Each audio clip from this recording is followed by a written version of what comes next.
முதலமைச்சர் மு.க.ஸ்டாலினுக்கு துரைமுருகன் எழுதிய 1.5 பக்க கடிதம் கிடைத்ததாக டெல்லியில் நான் அறிகிறேன். ஒரு எம்பி என்னிடம் சொன்னார். பொதுமக்களிடையே திராவிட முன்னேற்ற கழகத்தின் மீது அருவருப்பு, அதிருப்தி, ஆன்டி இன்கம்பன்சி என்று ஆங்கிலத்தில் சொல்வார்களே, மனோநிலை எதிர்த்து விட்டது. அதனுடைய காரணத்தினால்தான் போதைப் பொருள், சாராயக்கடை, ஊழல், அதை தவிர திமுக தலித் விரோத கட்சி, இந்து விரோத கட்சி. அதனால தலித்து கொடுக்க மாட்டாங்க. தமிழகத்தில் திமுகவை ஒழித்து கட்ட வேண்டும். போதைப் பொருள் அதிகமாக இருக்கிறது, அதை நிறுத்த வேண்டும். தமிழகத்தில் முதலீடுகள், அந்நிய முதலீடுகள் குறைந்து விட்டது. அதை ஏன் என்று கேட்டால் தமிழகத்தில் சட்ட ஒழுங்கு சரியில்லை என்று இந்த அடக்கி இருக்கிறார். அதையெல்லாம் மறந்துட்டு இது பாருங்க, முதலில் நடந்த மாநாட்டில் ஒரு 3 செகண்ட் வீடியோ வச்சுன்னு பெருசு பண்ணாங்க. புதுச்சேரியில் எப்படி நடக்கிறதோ அது மாதிரி ஆட்சி தமிழகத்தில் தேவை என்பதுதான் அமித்ஷாவுடைய குறிக்கோள். பாமகவில், பாட்டாளி மக்கள் கட்சியில் ஒரு விரிசல் இருக்கிறது தெரிகிறது. பாமகவை வீழ்த்தினால் கண்டிப்பாக விசிக தானே வெளில போயிடுவாங்கன்னு ஒரு பிரஷர் டாக்டிக்ஸ்ல பண்றாரு மு.க.ஸ்டாலின். திமுக பாமகவை உடைத்து விட்டது. எப்படி எம்டிஎம்கே உடைச்சாங்களோ அதே மாதிரி பாமகவை உடைச்சிருக்காங்க. விசிகாவை உடைப்பாங்க. வெறுப்புணர்ச்சி இந்துக்கள் மீது காட்டுவது, முஸ்லிம் இளைஞர்கள் மீது, கிறிஸ்தவர்கள் மீது அனுதாபத்தை காண்பிப்பது. காரணம் என்ன என்று கேட்டால் தமிழ்நாட்டில் இந்து விரோத சக்தியை ஊடகங்கள் கூட கடைபிடிக்க ஆரம்பித்து விட்டதோ என்ற சந்தேகம் மத்திய செய்தி ஒலிபரப்புத்துறை அஸ்வினி வைஷ்ணு கூட சொல்லுகிறார். இளைய பாரதம் நேயர்களுக்கு வணக்கம். இன்று நம்மோடு இணைந்திருக்கும் சிறப்பு விருந்தினர் மூத்த பத்திரிகையாளர் திரு டெல்லி ராஜகோபாலன் அவர்கள். வணக்கம் சார். நமஸ்காரம். திமுகல தேர்தல் நெருங்கிட்டு இருக்கு. திமுகல குழப்பம் ஏற்பட்டு கொண்டிருக்கிறது அப்படின்ட்டு சொல்லப்படுது. ஏன்னா அமைச்சர்களுடைய பதவி, இலாக்காக்கள் மாற்றம், அதன் பிறகு இப்போ துரைமுருகன் அவருடைய பதவிக்கே ஒரு ஆப்பு இடப்போகுது. அந்த இடம் இன்னொரு ஆளுக்கு கொடுக்கப்படுது, அதுவும் கட்சியில ஒரு முக்கியமான ஆளுக்கு அப்படின்ற மாதிரி ஒரு பேச்சு அடிபட்டு இருக்கு. அது எந்த அளவுக்கு உண்மை சார்? திராவிட முன்னேற்ற கழகத்தில் மாபெரும் குழப்பம் இருக்கிறது. திராவிட முன்னேற்ற கழகம் 2026 படுதோல்வி அடையும் என்ற ஒரு மனோநிலை, சூழ்நிலை உருவாகி கொண்டு வருகிறது. காரணம், திராவிட முன்னேற்ற கழகத்தில் முதலமைச்சர் மற்றும் திமுக தலைவருக்கு தூக்கம் வருவதில்லை. மந்திரிகள் மறுநாள் காலை என்ன சொல்ல போகிறாரோ, பத்திரிகைகள் என்ன படிக்கப் போகிறோம் என்ற ஒரு குழப்பம் இருக்கிறது. இது நடுவே உதயநிதிக்கு அருகே அந்த மொப்பம் பிடிக்கும் அளவிற்கு ஒரு விதமான என்ஃபோர்ஸ்மெண்ட் டைரக்டரேட்டுடைய விசாரணைகள் நிறைய அதற்காக அரசாங்கமே கொண்டு சுப்ரீம் கோர்ட்டில் தடை வாங்கி இருக்கிறது. மதுரையில் நடந்த பொதுக்குழு மாநாட்டில் முதலமைச்சருக்கு அருகே துணை முதலமைச்சரை உட்கார வைக்கவில்லை. அவர் ஆடியன்ஸ் தான் உட்கார்ந்தார்.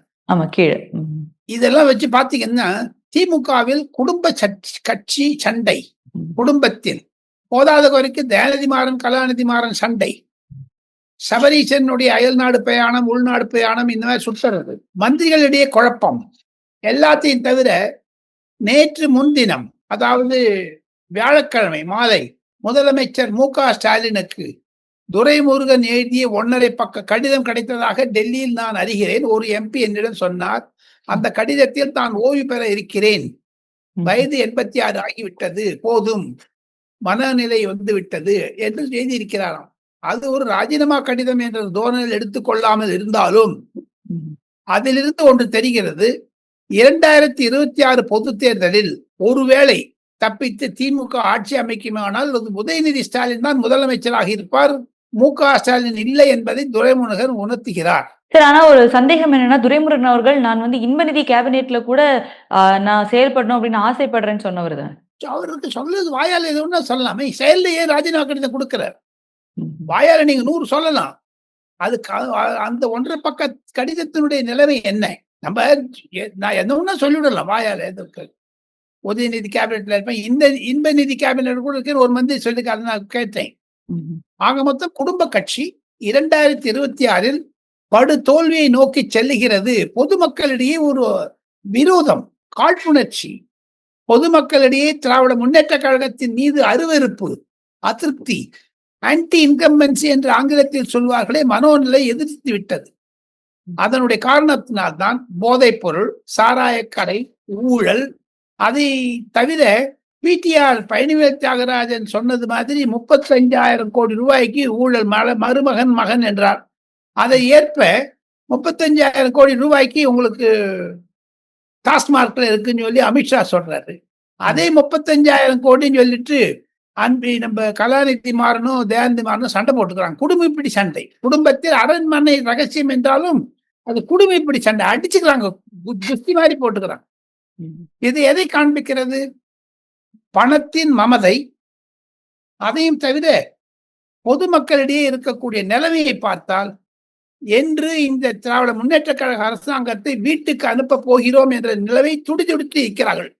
அதனுடைய பின்னணியில் தான் இத்தனை வருகிறது.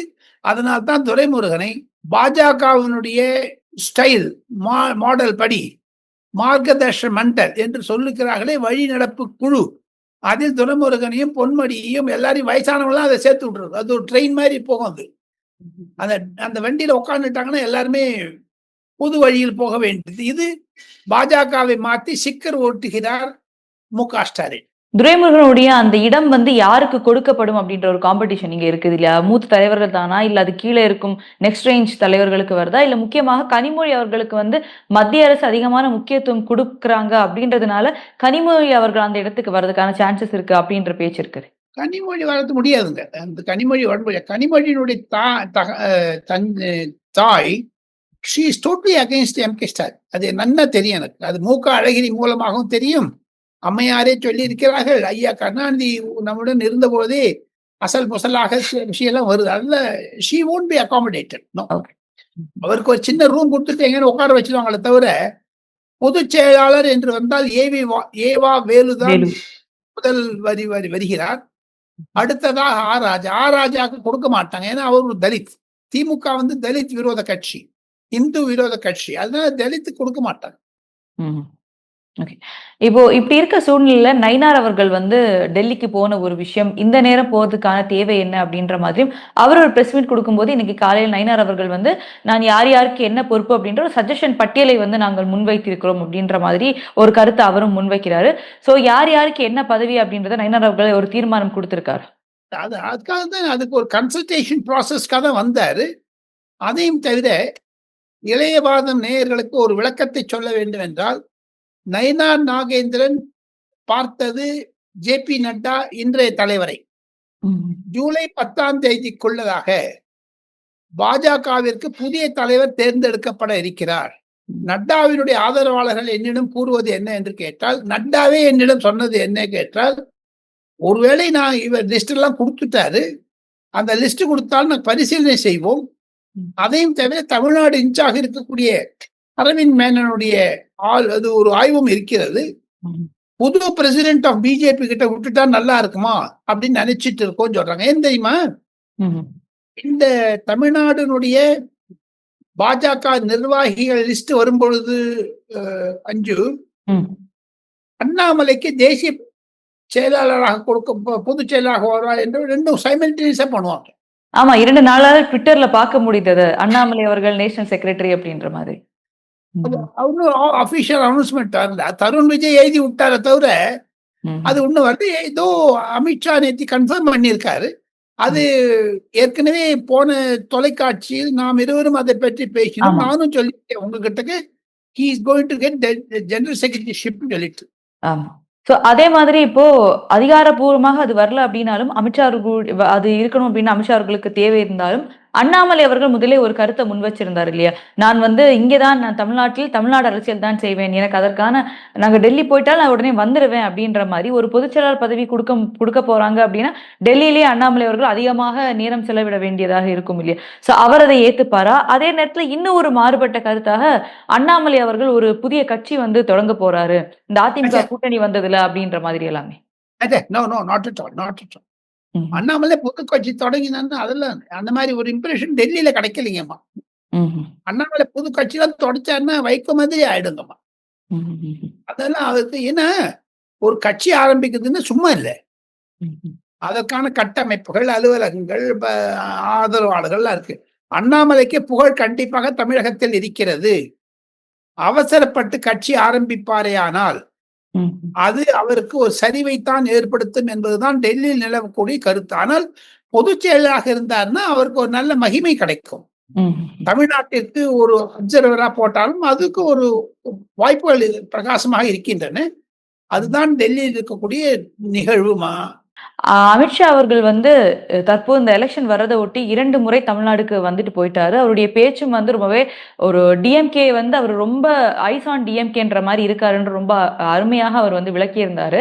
அதே நேரத்துல இப்ப திரும்பவும் ஜூலை 8ஆம் தேதி அமித்ஷா அவர்கள் வரப்போறாரு அப்படின்றதும், இப்போது 2 தொலைக்காட்சிக்கு வந்து அவர் வந்து நியூஸ் குடுத்திருந்தாரு. அதாவது மோடியுடைய ஆட்சி எப்படி இருக்குது அப்படின்ற மாதிரியும், இன்னொரு பக்கம் வந்து எந்த மாதிரியாக எங்க கூட்டணி வந்து ஜெயிக்க போகுது அப்படின்றத ஸ்ட்ராங் பையா நாங்கள் இருப்போம் அந்த கூட்டணியில் அப்படின்ற மாதிரியும் தலைமை அதிமுக அப்படின்றத திரும்பவும் அமித்ஷா அவர்கள் வந்து கிளியர் கட்டா வந்து பேசியிருக்காரு. அமித்ஷா 11 ஆண்டுகள் நரேந்திர மோடியினுடைய ஆட்சியை பற்றி பல ஆங்கில ஊடகங்கள், தினசரி பத்திரிகைகளுக்கெல்லாம் பேட்டி கொடுத்திருக்கின்றார். தமிழகத்தில் இருந்து 2 பிரதான தினத்தந்தி, தினமலர் தினமலர். போன்ற ஆமா. தினத்தந்தி போன்ற செய்தித்தாள்களுக்கு அவர் இன்டர்வியூ கொடுத்திருக்காரு. அந்த இன்டர்வியூல இருக்கக்கூடிய சாராம்சம், திமுகவை வேரோடு பூண்டோடு ஒழிப்பேன் என்ற சபதம் எடுத்துக் கொண்டிருக்கிறார்கள். வேண்டுமென்றே தமிழகத்தில் இருக்கக்கூடிய சில ஊடகங்கள், புதிய தலைமுறை, தினத்தந்தி, நியூஸ்7, நியூஸ்18 போன்றவைகள் எல்லாம் திமுகவுடைய ஆதரவு தொலைக்காட்சிகளாக செயல்பட்டாலும் அந்த ஒரு பக்க இன்டர்வியூல ஒரே ஒரு லைனை வச்சுன்னு இவங்க நேற்று டிபேட் பண்ணாங்க. நான் கண்டேன் அத்தை. அதுல வந்து திமுக பாஜக அதிமுக வரும் நீடிக்குமா, தினம் அவங்களுக்கு இந்த டாபிக் தான், வேற வேலை கிடையாது. இதே டாபிக் தான். காங்கிரஸ்லயோ செல்வ பெருந்தகை ஏன் டாக்டர் எஸ் ராமதாஸை போய் சந்தித்தாரோ அதை பத்தி டிஸ்கஸ் பண்ண மாட்டாங்க. தயாநிதி மாறன், கலாநிதி மாறன் கூட குத்து சண்டை, குடும்பிப்பிடி சண்டை, அதெல்லாம் டிஸ்கஸ் பண்ண மாட்டாங்க. இருப்பினும் தினத்தந்தி, தினமலருக்கு கொடுத்த சாராம்சம் என்ன என்று கேட்டால், தமிழகத்தில் திமுகவை ஒழித்து கட்ட வேண்டும், போதைப் பொருள் அதிகமாக இருக்கிறது, அதை நிறுத்த வேண்டும், தமிழகத்தில் முதலீடுகள், அந்நிய முதலீடுகள் குறைந்து விட்டது, அதை ஏன் என்று கேட்டால் தமிழகத்தில் சட்ட ஒழுங்கு சரியில்லை என்று இந்த அடக்கி இருக்கிறார். அதையெல்லாம் மறந்துட்டு இது பாருங்க, அந்த முதலில் நடந்த மாநாட்டுல ஒரு 3 செகண்ட் வீடியோ வச்சுன்னு பெருசு பண்ணாங்க. அதுல வந்து ஈவே ராமசாமி நாயக்கர் படம் இருக்குது, அண்ணாதுரை படம் இருக்குது, கருணாநிதி, அதை வச்சு ஓட்டுனாங்க 2 நாளைக்கு. பொதுமக்கள் அதை விரும்பவில்லை. திமுகவில் இருக்கக்கூடிய உட்கட்சி சண்டையை பற்றி எப்படி நாம் விவாதிக்கிறோமோ அது மாதிரியான சூழ்நிலை ஊடகங்களுக்கு வரவில்லை. இருப்பினும் அமித்ஷா கூறுவது 8ஆம் தேதி சென்னை வருவதற்கு முன்னதாக ஒரு அடித்தளத்தை அனுப்பி வைக்கிறார். கண்டிப்பாக எடப்பாடி பழனிசாமியினுடைய தலைமையில், அதிமுக தலைமையில் ஒரு கூட்டாட்சி அமையும் என்பதை அவர் மீண்டும் மீண்டும் சொல்வதற்கு காரணம், தமிழகத்தில் இருக்கக்கூடிய ஆன்டி டிஎம்கே இன்கம்பன்சி இருக்கு பாருங்க, ஆன்டி இன்கம்பன்சி அது நிறைய இருக்குமா. பொதுமக்கள் வந்து 3500 விவதைகளை ஏற்படுத்தி விட்டது இந்த திமுக அரசு. அதை கனிமொழியே சொல்றாங்க. அதனால 8ஆம் தேதி அவர் சென்னைக்கு வருகிறார் என்றால் அது மிக முக்கியத்துவம் வாய்ந்தது. இன்றிலிருந்து 8ஆம் தேதிக்குள் 10 நாட்கள் டைம் இருந்தாலும் பல நிகழ்வுகள் நடக்க இருக்கின்றன. அதில் குறிப்பாக 7ஆம் தேதி இரவு எடப்பாடி பழனிசாமி அவர்கள் பயணம் செல்ல இருக்கிறார், சுற்றுப்பயணம் செல்ல இருக்கிறார், அசம்பிளி கான்ஸ்டிடியூன்சி எல்லாம் பார்க்கறதுக்கு. அதற்கு முன்னதாக அவர் டெல்லி வந்து எடப்பாடி பழனிசாமி, அமித்ஷா மீட்டிங் நடக்குமா அல்லது சிலரே போடுவார்களா என்றெல்லாம் பொது வலைத்தளத்தில் திரைமறைவில் பல சம்பவங்கள் நடந்து கொண்டிருக்கின்றன. ஊர்ஜிதப்படுத்தும் அளவிற்குத்தான் நேற்று அவர் 2 தமிழ் பத்திரிகைகளுக்கு கொடுத்த பேட்டி, அதிமுக பாஜக கூட்டணி ஒன்றாக செயல்படுகிறது என்பதை குறிக்கிறது. இப்ப நீங்க சொன்ன மாதிரியே மக்களிடையில வந்து திமுக ஆட்சி மேல ஒரு அதிருப்தி இருக்குது. அதே நேரத்துல அமித்ஷா அவர்கள் அவரே உள்ள வந்து ஆட்டத்துல ஆடுறாரு அப்படின்னு சொல்லலாம். ஹிஸ் ஐஸ் ஆன் தமிழ்நாடு அப்படின்ற மாதிரி. ஆனா இருந்தாலும் இங்க இருக்க பெரும்பாலானுடைய ஒரு பார்வை எப்படியாக இருக்குன்னு பார்க்கும்போது மக்களுக்கு திமுக மேல அதிருப்தி இருக்குது. ஆனா அதை கரெக்டாக வந்து என்டிஏ கூட்டணி வந்து இன்னும் கரெக்டா கையில எடுத்து செயல்படுத்தி இருக்கலாமோ, அந்த இடத்துல என்டிஏ கூட்டணி தமிழகத்துல டவுனா இருக்குதோ அப்படின்ற மாதிரி ஒரு பேச்சு இருக்குது. அந்த மாதிரி டவுனா இருக்க மாதிரி அமித்ஷா மனதில் இருப்பதாக எனக்கு புரிதல் வரவில்லை. அமித்ஷாவினுடைய ஒரே ஒரு கேள்வி என்னன்னு கேட்டால், எடப்பாடி பழனிசாமி அவர்கள் கண்டிப்பாக சசிகலா, டிடிவி தினகரன், அதையும் தவிர பன்னீர்செல்வம் இவங்களெல்லாம் ஒன்று சேர்க்க மாட்டேன் என்று ஒரு தலைக்கு நிற்கிறார். Single point is adamant Edappadi Palaniswami. இப்போ டிடிவி தினகரன் சொல்றாரு எடப்பாடி பழனிசாமி தலைமை நாங்க ஏத்துக்கிறோம் சொல்லிட்டு. அவர் எப்போ ஸ்டபர்னா அடமெண்டா இருக்காரோ அதே மாதிரி நீங்க நான் சொன்ன கருத்தை தாங்கள் ஒற்றுக்கொள்ளவில்லை.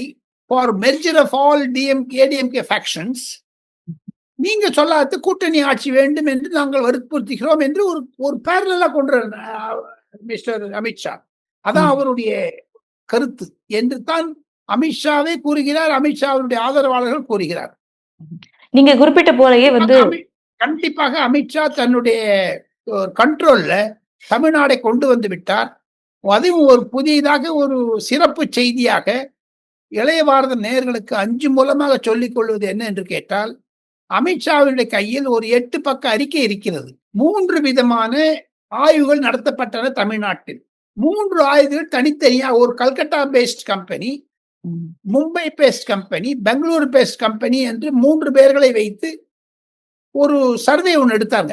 நம்ம செந்தில் பாலாஜி ராஜினாமா பிறகு, பொன்முடி ராஜினாமா பிறகு தமிழகத்தில் இந்த டாஸ்மார்க்கினுடைய ஈடி ரெய்டு நடந்த பொழுது, அதாவது நான் சொல்வது என்ன என்று கேட்டால் மே கடைசி வாரம், ஜூன் ஃபர்ஸ்ட் வீக், இதுல 3 ஆய்வுகளிலிருந்தும் ஒரு சிறப்பு செய்தி என்ன வருகிறது என்றால், அதிமுக ஆட்சி அமைக்கிறது, 140 சீட் நிச்சயமாக வரக்கூடும், அதில் பாஜகவுடைய பங்கு இருக்கும் என்று. ஒருவேளை 160 170 சீட் வந்துருச்சுன்னா நரேந்திர மோடி எப்படி 303 சீட் வாங்கி கூட தன்னுடைய கூட்டணிகளுக்கு ஆடம் கொடுத்தாரோ மந்திரி சபையில், அது மாதிரி பாஜகவிற்கு மந்திரி சபையில் இடம் கொடுப்பாரே ஆனால் ஒத்துக்கலாம். இல்லையா கூட்டணி ஆட்சி என்று தான் சொல்லி எதிர்கட்சியில் உட்கார்ந்துருவாங்க. புதுச்சேரியில் எப்படி நடக்கிறதோ அது மாதிரி ஆட்சி தமிழகத்தில் தேவை என்பதுதான் அமித்ஷாவுடைய குறிக்கோள். அவங்கெல்லாம் 5 மேடம் 2029 ப்ரிப்பேர் பண்றாங்க BJP. 2026 is for Edappadi, 2029 is for Modi. அதுதான் ஒரு அமித்ஷாவுடைய ஒரு நேர வர்டிகல் ஆர்குமெண்ட். அதை வைத்து பார்த்தால் கண்டிப்பாக இளைஞர்களிடையே பாஜகவிற்கு நரேந்திர மோடி மீது அன்புகள் அதிகமாகி இருக்கிறது. மனதின் குரல் மூலமாகவும் அடிக்கடி அவர் பேசுவதன் மூலமாகவும் தமிழகத்தில் நரேந்திர மோடிக்கு அனுதாப அலை வீச ஆரம்பித்து விட்டது என்பதைத்தான் அமித்ஷாவிற்கு கிடைக்கக்கூடிய அந்த சர்வே ரிப்போர்ட்ஸ் தெரிவிக்கின்றன. நீங்க சொன்ன மாதிரியே செல்வ பெருந்தகை அவர்கள் போய் ராமதாஸ் அவர்களை சந்தித்தது. ஏன்னா ராமதாஸ் அவர்களுக்கு திமுகவோட கூட்டணியில் சேர்றதுக்கான ஒரு இது அவருக்கு இருந்தது, ஈடுபாடு அப்படின்றத பார்க்கிறோம். அதே நேரத்தில் அன்புமணி அவர்களுக்கு அது ஆப்போசிட்டா இருந்தது. அன்புமணி அவர்களும் வைக்கிற ஒரு கருத்து, கட்சி என் கையில தான் இருக்குது, 90% மேலேயும் கட்சி என் கையில் தான் இருக்குது, என் பக்கம் தான் அப்படின்னு பேசலாம். ராமதாஸ் அவர்கள் இறுதி மூச்சு வரை நான் தான் கட்சியின் தலைவர் அப்படின்ற மாதிரி இன்னும் அவங்களுடைய பிரச்சனை ஓயவில்லை. ஸோ கட்சி 2ஆக ஸ்பிளிட் ஆகும் அப்படின்ற ஒரு நிலையில தான் இப்ப இருக்கு. ஸோ திமுகவுக்கும் இன்னொன்று வந்து என்டிஏ கூட்டணிக்கும் போகுமா, யார் தலைமையில ஒரு ஹேண்ட் ரைசிங் இருக்கும்னு நினைக்கிறேன்? அன்புமணி தலைமையில். அன்புமணிக்கு ஆதரவு அதிகமாக இருக்குது இளம் தலைமுறையினர். அதையும் தவிர ஏக வச்சனத்தில் ஐயா 84 வயது குடுகுடு தாத்தா செய்வது மிகவும் தவறு என்பதுதான் மத்திய பாஜகவினுடைய கருத்து. அதையும் தவிர மு.க. ஸ்டாலினுடைய அழுத்தத்தின் பெயரில், மு.க. ஸ்டாலினுடைய அனுமதியுடன் பெயரில் செல்வ பெருந்தகை நேற்று டாக்டர் ராமதாஸை சந்தித்து ஒரு பொதுமக்களிடையே ஒரு கிளர்ச்சியை உண்டா பண்ணதற்கு பார்த்திருக்கிறார். காரணம் என்ன என்று கேட்டால், பாமகவில், பாட்டாளி மக்கள் கட்சியில் ஒரு விரிசல் இருக்கிறது தெரிகிறது. பாமகவை வீழ்த்தினால் கண்டிப்பாக விசிக தானே வெளில போயிடுவாங்கன்னு ஒரு பிரஷர் டாக்டிக்ஸ்ல பண்றாரு மு.க. ஸ்டாலின். விசிக போக மாட்டாங்க, ஏன்னா அவங்களுக்கு மாசத்துக்கு சந்தா வந்துடுது. EMI, equal monthly instalment. Suppose வந்து 5 ஒரு வீடு வாங்கியிருக்கேன்னு வச்சுங்க சென்னையில, அவங்களுக்கு வந்து HDFC பேங்கோ ஐசிஐசிஐ பேங்க்ல லோன் வாங்கினீங்கன்னா மாசத்துக்கு நீங்க இஎம்ஐ கட்டுவீங்க. நானும் கட்டினேன், இப்ப எல்லாம் முடிச்சாச்சு. அதே மாதிரி அறிவாலயத்திலிருந்து திமுகவுடைய தோழமை கட்சிகளுக்கு ஈக்குவல் மந்த்லி இன்ஸ்டால்மெண்ட் பொட்டலம் போறதுங்க. அது விசாக்காவுக்கு 2 பொட்டலமா போச்சுன்னா ஆச்சரியப்படுவதற்கில்லை. அது குரல் கொடுப்பதற்கு அதிகமாக பொட்டலம் வேண்டும் என்பதனால் தானோ என்னவோ செல்வ பெருந்தகை அன்புமணி ராமதாஸை ஒதுக்கிவிட்டு எஸ் ராமதாஸ் பெரியவரை பார்த்ததில் திமுக செய்யக்கூடிய சூழ்ச்சி, திமுக பாமகவை உடைத்து விட்டது. எப்படி எம்டிஎம்கே உடைச்சாங்களோ அதே மாதிரி பாமக உடைச்சிருக்காங்க, விசிகாவை உடைப்பாங்க. இல்லைன்னா உங்களுக்கு ஆதவ அர்ஜுனா முன்னாடி போயிருக்க மாட்டார். ஆதவ அர்ஜுனா விசிகால இருந்து போனதுடைய அழுத்தம் திமுகவில் தான் வந்திருக்கிறது. அதுதான் தமிழக அரசியலில் பிளந்து இருக்கக்கூடிய கட்சிகளை ஒருங்கிணைக்கலாமா என்று பார்க்கிறார் மு.க.ஸ்டாலின். காரணம், பொதுமக்கள் திமுகவிலிருந்து விலகிவிட்டனர் என்பதை 3வது முறையாக நான் சொல்ல ஆசைப்படுகிறேன். அதே மாதிரி இப்ப பார்க்குறோம் நம்ம கொஞ்சம் நாளுக்கு முன்னாடி இந்த இடி ரைட் அப்படின்னு டாஸ்மார்க்கை தொடர்ந்து அப்படியே சினிமா ப்ரொடியூசரா இருக்கட்டும், புது நேம் நெறைய விஷயம் வந்தது. இதுல வந்து உதயநிதி அவர்களுக்கு லிங்க் இருக்குமா அப்படின்றது சினிமா துறை மூலமாக ஒரு கனெக்ஷன் சொல்லப்பட்டது. இப்போது மறுபடியும் ஸ்ரீகாந்த் அப்படி நடிகரா இருக்கட்டும், இவங்க கிருஷ்ணா போன்றவர்கள் வந்து கைது செய்யப்பட்டிருக்காங்க அப்படின்றப்போ, திமுகவோட இன்வால்வ்மெண்ட்ட தாண்டி ஏடிஎம்கேவோட இன்வால்வ்மென்ட்டும் இதுல வந்து சொல்லப்படுது இல்லையா? அந்த மாதிரி தெரியலீங்கம்மா. அந்த மாதிரி தெரியல. இவங்க வந்து அ என்னமோ ஒரு பாலிடிக்ஸ் ப்ளே பண்ணியிருக்காங்களே தவிர, ஐ டோன்ட் திங்க் அது உதயநிதியை காப்பாற்றுவதற்காக முதலமைச்சர், தமிழக போலீசார் செய்திருக்கக்கூடிய வழக்கா, அல்லது எல்லாம் விசாரணை மூலம் வெளிவந்து பொதுமக்களுக்கு தெரியுங்க இது என்னங்கிறது. சினிமா துறைங்கிறது ஏடிஎம்கே எப்பமா கண்ட்ரோல் பண்ணியிருக்கான்? எடப்பாடி பழனிசாமி 4 வருஷத்துல என்னம்மா பண்ணியிருக்காரு அவரு? முழுக்க முழுக்க டிஎம்கேனுடைய கண்ட்ரோல் தான் இருக்குது சினிமா வேர்ல்டு. சோ அதற்காக உதயநிதி காப்பாற்றுவதற்காகத்தான் இந்த முயற்சி பொதுமக்களிடமிருந்து ஒரு திசை திருப்பும் முயற்சியாக இருக்கிறது என்பதுதான் டெல்லியில் நிலவக்கூடிய கருத்து. தற்போது 2 பேர் கைது செய்யப்பட்டிருக்காங்க இல்லையா? விசாரணை வலயத்துல இருக்காங்க. சோ அவங்களுக்கும் அவங்களுடைய அந்த ட்ரக் யூசேஜுக்கும் திமுகவோட இந்த ஆட்சிக்கும் வந்து ஒரு கனெக்ஷன் இருக்கா? ஏன்னா ஆகாஷ் பாஸ்கர் அவர்களுக்கும் இதுக்கும் ஒரு கனெக்ஷன் சொல்லப்பட்டது இல்லையா டிஎம்கேக்கும்? அந்த மாதிரி கனெக்ஷன்ஸ் நிச்சயம் இருக்குது. அதுதான் தமிழ்நாடு போலீஸ்கார் முன்னாடி போடுறாங்க. அவங்க லிஸ்ட் எல்லாம் எடுத்து கடைசியில ஒண்ணு இல்லாத எடுப்பார். பிச்சு பிச்சு பார்த்துன்னே இருங்க. ஏன்னா இது வந்து when it stops the buck stops at the table of DMK leadership நிறுத்திடுவாங்க. அதுக்கு மேல போக மாட்டாங்க. இது பெரிய இடத்துக்குலாம் போற மாதிரி தான் நான் கேள்விப்படுறேன். அதை அமித்ஷா நேற்று அந்த தினமலர் தினமணியினுடைய இன்டர்வியூல கூடி காண்பிச்சிருக்காரு. நார்காட்டிக் கண்ட்ரோல் பீலமாக செய்கிறது. இது ஸ்டேட் கவர்மெண்ட் தானே பண்ணுதுங்க. ஸ்டேட் கவர்மெண்ட் வந்து ஏடிஎம்கே மேல பாயிறாங்க. சென்ட்ரல் என்சிபி நார்காட்டிக்ஸ் கண்ட்ரோல் பீரோ வந்து டிஎம்கே மேல பாயுது. அதை மறைப்பதற்காகத்தான் முன்கூட்டியே செய்கிறார் தமிழக முதலமைச்சர் என்று தான் அமித்ஷா அளவில் பேசப்படுகிறது. இப்போ மதுரையில் நடந்த முருகன் மாநாடுக்கு எதிர்பார்த்ததை விட அதிக அளவிலான கூட்டம் வந்தது அப்படின்னு சொல்லப்பட்டது. அது மட்டும் இல்லாம முருகன் மாநாடுக்கு முன்னாடியும் அதற்கு எவ்வளவு பெரிய எதிர்ப்பு எழுந்தது அப்படின்னு நம்ம பார்த்தோம். அரசியல்வாதிகளுடைய எதிர்ப்பை தாண்டி நடிகர்கள், இயக்குனர் அமீர் அவர்கள் போன்றவர்கள் கூட அதற்கு வந்து எதிர்ப்பு, தீகாவினர், திருமாவளவன் கட்சியெல்லாம் சேர்ந்து வந்து ஒரு சங்கிலி போராட்டம் ஒன்று நடத்தது. அந்த நேரத்திலே வந்து திருமாவளவனர்கள் மதுரை திருப்பரங்குன்றத்துக்கு போறாரு. கடவுளுடைய தரிசனம் முடித்ததுக்கு அப்புறமா வந்து திருநூறை வந்து அழிக்கிறாரு. ஆனா அதற்கு வந்து ஒரு ஸ்டேட்மெண்ட் அவர் வந்து கொடுக்கிறாரு. வேர்வையை துடைத்தேன் அப்படின்றாரு. 1/2 மணி நேரம் இருந்தது யாரும் பார்க்கலையா? ஒரு நாள் முழுக்க வைக்க முடியுமா அப்படின்றது. அப்ப எதுக்கு அவர் போய் அந்த ஒரு சைட காட்டணும்? அதே மாதிரி இன்னொரு வெறுப்புணர்ச்சியும் இந்த பக்கம் காட்டணும்ன்ற ஒரு இது இருக்கு இல்லையா? What is the political game இங்க? அப்பீஸ்மெண்ட் ஆஃப் முஸ்லீம் பாலிடிக்ஸ், வேற ஒண்ணுமே கிடையாது. வெறுப்புணர்ச்சி இந்துக்கள் மீது காட்டுவது, முஸ்லீம் இளைஞர்கள் மீது, கிறிஸ்தவர்கள் மீது அனுதாபத்தை காண்பிப்பது. மீண்டும் மீண்டும் நரேந்திர மோடி திட்டினால் அது இளைஞர்களிடையே ஒரு உற்சாகத்தை ஏற்படுத்தும். முஸ்லிம்களுக்கு இடையே, கிறிஸ்தவர்களுக்கு இடையே அது ஒரு ஆன்டி ஹிந்து பாலிசி. பிஜேபியை திட்டிட்டே இருக்கிறது.